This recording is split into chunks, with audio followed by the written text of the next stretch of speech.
શુભ યાત્રા સ્વચ્છ યાત્રા અભિયાન અંતર્ગત ગત રવિવારે આણંદ નવા બસ મથક ખાતે સાંસદ મિતેશ પટેલ દ્વારા હાજરી આપવામાં આવી. બાદમાં સોશિયલ મીડિયામાં એસટી વિભાગ દ્વારા કચરો ન હોવા છતાં કચરો ઠાલવીને અભિયાનને સફળ બનાવવા પ્રયાસ કરવામાં આવ્યો તેવો સોશિયલ મીડિયાના વિડીયો વાયરલ થયો, જેની નોંધ સાંસદ મિતેશ પટેલ દ્વારા લેવામાં આવી.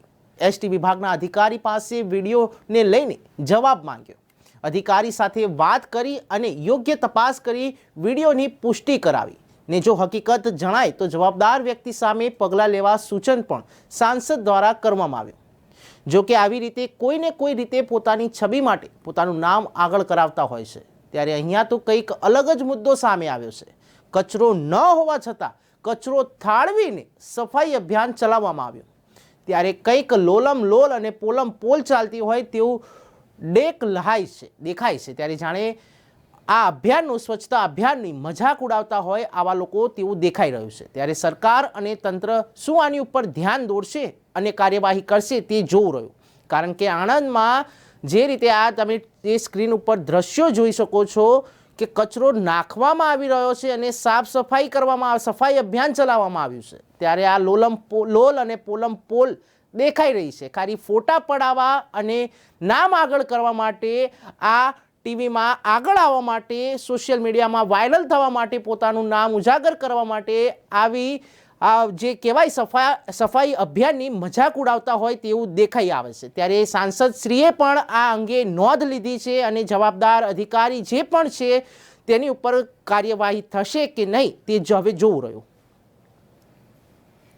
શુભ યાત્રા સ્વચ્છ યાત્રા અંતર્ગત આણંદ નવા બસ સ્ટેન્ડ ખાતે રવિવારના રોજ સ્વચ્છતા અભિયાનનો કાર્યક્રમ આણંદ એસટી નિગમ દ્વારા રાખવામાં આવ્યો હતો. એ કાર્યક્રમમાં હું પોતે અને ધારાસભ્ય યોગેશભાઈ પટેલ, નગરપાલિકાના પ્રમુખ જિગ્નેશભાઈ પટેલ સાથે અમે ત્રણેય સ્વચ્છતા અભિયાનમાં જોડાયેલા.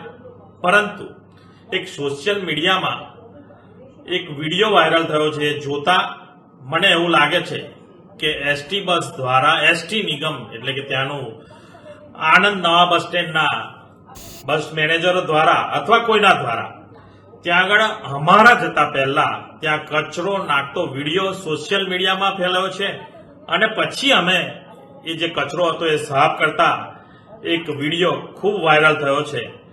પરંતુ એ માટેના મેં જે નિગમ છે એના જે મેઇન અધિકારી છે એસટી નિગમના, એ નિગમના મેઇન અધિકારી સાથે ટેલિફોનિક વાત કરી છે અને જેને પણ આ કામ કર્યું હોય અને ગુનેગાર હોય તો એની સામે ચોક્કસપણે એક્શન લેવા માટે મેં તાત્કાલિક એમને સૂચના પણ આપી છે અને આ જેને આ રીતનું કામ કર્યું છે એની માટેની એમને નોટિસ આપી અને એની પાસે જવાબ પણ મંગાવવાનું કહી દીધું છે.